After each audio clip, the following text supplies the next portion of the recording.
Good day, I'm Stephen McHugh, and this is your JIS News for Monday, August 5. July has recorded its highest ever arrival figures, with the Tourism Ministry estimating 250,584 visitors for the summer month. This now means the island has welcomed nearly 2 million visitors from January 1 to July 31 and has earned over $2 billion. Portfolio Minister Edmund Bartlett says these are phenomenal numbers, which have been the result of impressive progress over the past 5 years. So far this year, the country has recorded an increase in arrivals of 132,980 visitors, almost doubling the performance from last year. Meanwhile, earnings as projected is 8.4% higher than last year. Minister Bartlett says this performance places Jamaica in a good place with the industry globally and outpaces the ministry's projections. The Jamaica Constabulary Force has provided 8 buses to safely transport rank-and-file police officers to and from work. Commissioner of Police Major General Anthony Anderson officially handed over the buses to the Jamaica Police Federation at his office on Old Hope Road last Friday. He says it's part of a broader welfare program that the force has been rolling out for policemen and women. This came out of an incident that happened a few years ago where one of our members got killed whilst off duty, and it was felt that providing this service would provide that sense of security for our police officers. It's really important as they protect the society that they also, when they're off duty, are protected. Chairman of the Police Federation, Sergeant Patray Rowe, welcomed the buses, which will be going to the police divisions of Area 1, 4, and 5. Certainly the Police Federation hopes that in due time we will have a broader fleet of buses to service the entire island.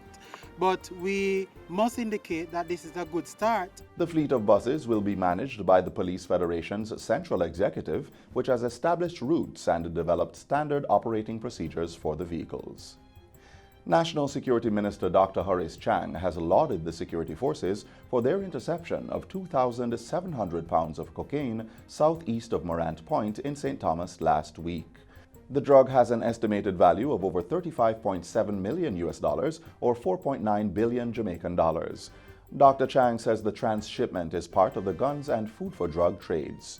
He says intelligence has confirmed that about 200 guns enter the island on a monthly basis, which represents a clear and present danger that must be addressed with clearly defined strategies. And who we need to catch is not the man who them used to shoot people, it's the man who's organizing this. Now what this sends us is not just that commend the improved capacity of the JDF for Coast Guard, but it tells us that operating around Jamaica now is people who have the capacity to deal with 3,000 pounds of coke. That is a serious business enterprise. Dr. Chang was closing the sectoral debate in the House of Representatives last Wednesday. Also coming out of Parliament, Minister Carl Samuda has announced that students who underperformed in the first sitting of the Primary Exit Profile PEP will benefit from interventions in Grade 7. Upon entering high school, the students on pathway 2 and 3, which is the areas of greatest concern to us, are assigned to pathway coaches in literacy, mathematics, depending on what the assessment reveals. The minister with oversight for the education portfolio says that approximately 34% of the students who sat PEP this year were proficient or highly proficient in all subjects. Meanwhile, close to 50% showed limited or no evidence of the required competence.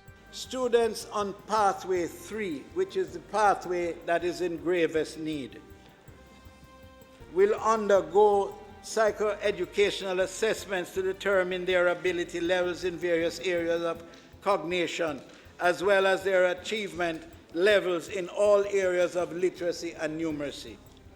Information from this assessment will be used by the coaches to develop individual intervention plans which will be used to guide their instruction. Minister Samuda adds that by September there will be close to 100 math coaches across all regions and 20 literacy specialists to improve students' academic performance.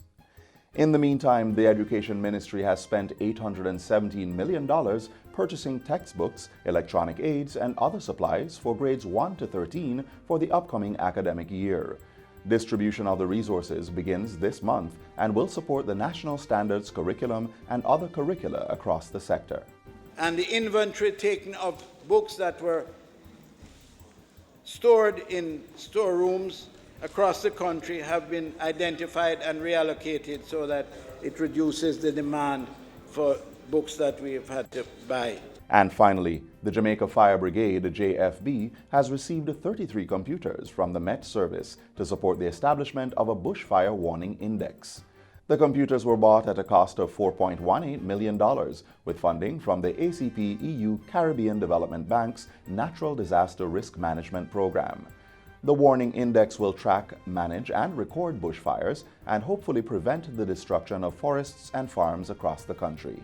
The computers will have special software that will allow for the effective database management, and will also be supported with the Global Positioning System GPS units that will assist with proper identification of these bushfire locations. Minister Darrell Vaz says this is a strategic and critical move given the extremely dry and hot conditions being experienced island-wide.